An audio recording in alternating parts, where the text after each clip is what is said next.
In the 1980s, the NBA was very, very different. The game was much more physical, and a lot of the plays that are now called technical and flagrant fouls were just routine plays back then. The culture amongst the players was also incredibly different. Trash talking was at its peak, and players from different teams legitimately hated each other. Players were not going on cruise ships together or would ever be caught dead on a banana boat together. The off-season focus was on destroying one another and definitely not scheming to join forces. The competition was incredibly fierce, and there was no shortage of both personal and team rivalries. One of the most iconic teams of the 80s were the Detroit Pistons. The 1980s were physical days of basketball, but the Pistons took that to another level entirely. The squad was full of strong characters, guys like Dennis Rodman, the tenacious and scrappy defender, a wild card who played with hustle and heart unmet by his peers, Rick Mahorn, the enforcer, who you definitely did not want to aggravate, Bill Laimbeer, the savage big man who seemed to enjoy being hated more than anything else and was always seemingly involved in the middle of every fight.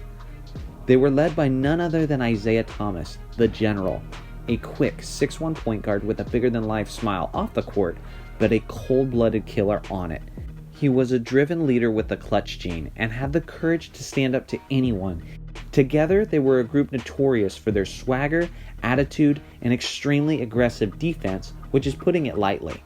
The squad's motto became domination by intimidation, and they certainly lived up to it. Detroit was often criticized for what was seen as an extremely dirty style of play. It was as if any given night you could turn on the television and see the Pistons players in a full-fledged brawl, and no one would be surprised. Their reputation transcended sports, as the team was coined the Raiders of the NBA due to their bad boy image and their aggressive attitudes. The players and fans embraced the comparison, as did the Oakland Raiders organization, going as far as sending official Raiders memorabilia to the Pistons players and coaches. The numbers spoke for themselves though. The 80s Pistons were one of the elite defensive units in the league, year in and year out. Meanwhile, the young and upcoming Chicago Bulls were led by Michael Air Jordan. You know this guy. Even in his younger years before all the championships, he wasn't just an NBA superstar, he was a rock star, an American icon. He already earned the respect of other stars around the league, but as far as the Pistons, they seemed to be particularly repulsed by Jordan's flair. In the 1987 season, Jordan showed the Pistons what he was capable of, dropping 61 points in an absolutely dominant effort, leading the Bulls to a 125-120 overtime victory. Just 1 year later, on an Easter Sunday in front of a nationally televised audience, Jordan embarrassed the Pistons again, this time dropping 59 points in a 112-110 victory.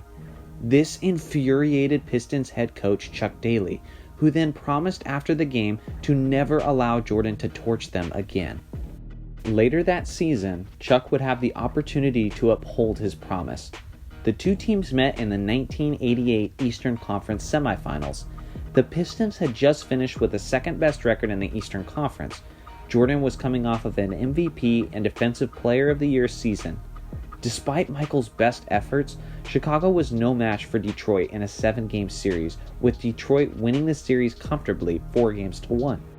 The following year, when the 1989 playoffs began, Jordan had his sights set on revenge. This time, the two teams met in the Eastern Conference Finals. The Bulls were able to win one of the first 2 games in Detroit, and then when the series returned to Chicago, it appeared as if nothing was going to stop Michael Jordan. Then, with the ball in his hands for the final moments, Jordan did what Jordan does. With Chicago now leading the series 2-1, Isiah Thomas was left restless that evening, trying to figure out how to stop Jordan. Isiah called his teammate and co-captain, Joe Dumars, and that evening they were up until the middle of the night, contemplating, planning, and scheming. At 2 o'clock in the morning, Isiah calls the coaching staff with one clear message: I figured out what we need to do to stop Michael Jordan. And in that moment, the Jordan rules were born. The Pistons then approached the next game with a whole new level of ferocity and intensity, and the results were evident. Information began to leak to the press of the Jordan rules, but then when asked about the rules, the Pistons sarcastically pretended as if they didn't exist. The Jordan rules had multiple components, but few were essential. Rule number 1. Force Michael into traffic. If Jordan was on the strong side of the court, force him towards the middle and collapse the defense upon him. If Jordan was on the middle of the floor, force him to the left where the help defender is waiting to meet him. Rule number 2. Make someone else beat you. Bill Laimbeer was quoted to say, "We don't worry about Pippen. As far as we're concerned, they're Jordan and the Jordanaires." The Pistons were constantly throwing multiple defenders at MJ and showed little respect for the other Bulls players on the floor, but they believed if Jordan wasn't going to beat them, then the Bulls definitely wouldn't. Rule number 3. Make Jordan work harder. The Pistons began to attack the Bulls offensively with whichever player Michael was guarding. The concept was that with Jordan using so much energy on the defensive end, there was little energy left over for him on the offensive end. And rule number 4, punish Jordan. The Pistons would no longer allow any easy baskets to Michael. When Jordan got to the paint, they put him on his butt. That was the rule, and they did it over and over again. The formula worked, and the Bulls would not win another game in the series.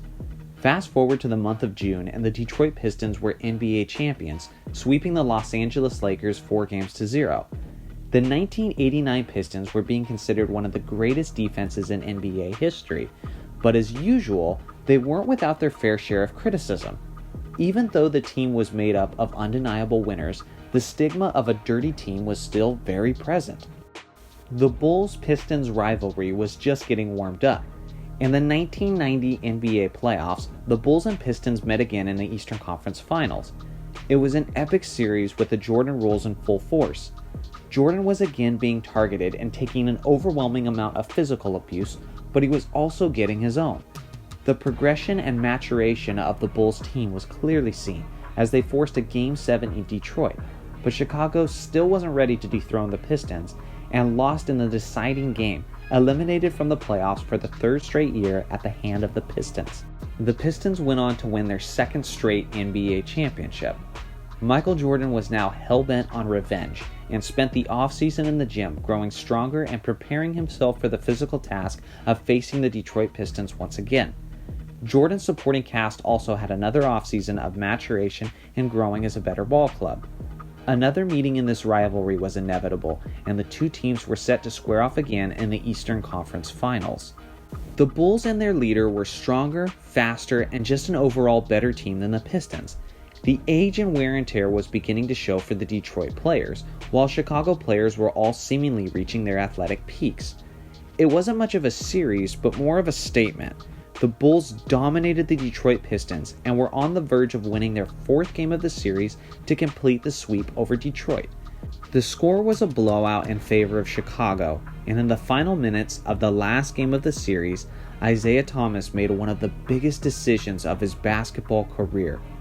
The Detroit players had a brief discussion while on the bench of those last moments, and agreed that together they would head straight to the locker room before the final buzzer had even sounded. Their reign was coming to an end on their terms. With 7.9 seconds left, the Detroit Pistons left their bench, walking to the locker room while awkwardly passing by the Bulls bench, refusing to shake the victors' hands or even make eye contact with them. This was a huge slap in the face to Chicago for refusing to shake hands, which is customary for teams at the end of a playoff series. It was also a black eye for the image of the league. The respect level around the league for the Detroit Pistons had hit an all-time low. Meanwhile, the Bulls were moving on to face Magic Johnson and the Los Angeles Lakers in the NBA Finals. The Bulls went on to win the series in commanding fashion 4-1. Michael Jordan was now an NBA champion and on top of the basketball world. Summer of 1991, just days after the NBA Finals had come to a close, the official selection committee for the USA's Olympic basketball team were making their selections as to which NBA players would be representing their country for the 1992 Summer Olympics in Barcelona. This was a huge deal. It was the first time in history that NBA players would be representing the USA in the Summer Olympics. The timing could not have possibly been any worse for Isiah Thomas. The committee selected Michael Jordan, Magic Johnson, Larry Bird, Scottie Pippen, Clyde Drexler, Charles Barkley, David Robinson, Chris Mullin, Patrick Ewing, Karl Malone, John Stockton, and the college phenom Christian Laettner. This team went on to be famously known as the Dream Team, arguably the greatest basketball team ever assembled. Missing from the roster was future Hall of Fame point guard and captain of the recent two-time champion Pistons, Isiah Thomas. If talent alone was the determining factor in the selection process, then leaving Isiah off the team seemed like an obviously gigantic mistake. Oddly enough, the committee had selected Detroit Pistons head coach Chuck Daly to lead the Dream Team in the Olympics. Rumors began to swirl that Michael Jordan was in fact responsible for Isiah being left off the team. Obviously, Michael did not like Isiah. The Jordan rules and the end of the 1991 series was something Michael had fresh in his memory.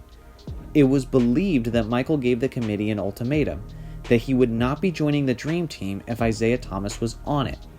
On numerous occasions, Michael has denied such allegations, but in a book released in 2012 by author and basketball writer Jack McCallum, he quotes Jordan to say, "Rod, I don't want to play if Isiah Thomas is on the team," to USA Selection Committee member Rod Thorne. Jordan has continued to deny those claims.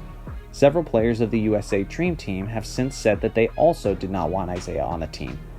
Magic Johnson, a longtime friend of Isiah, even said in his book, nobody on that team wanted to play with him.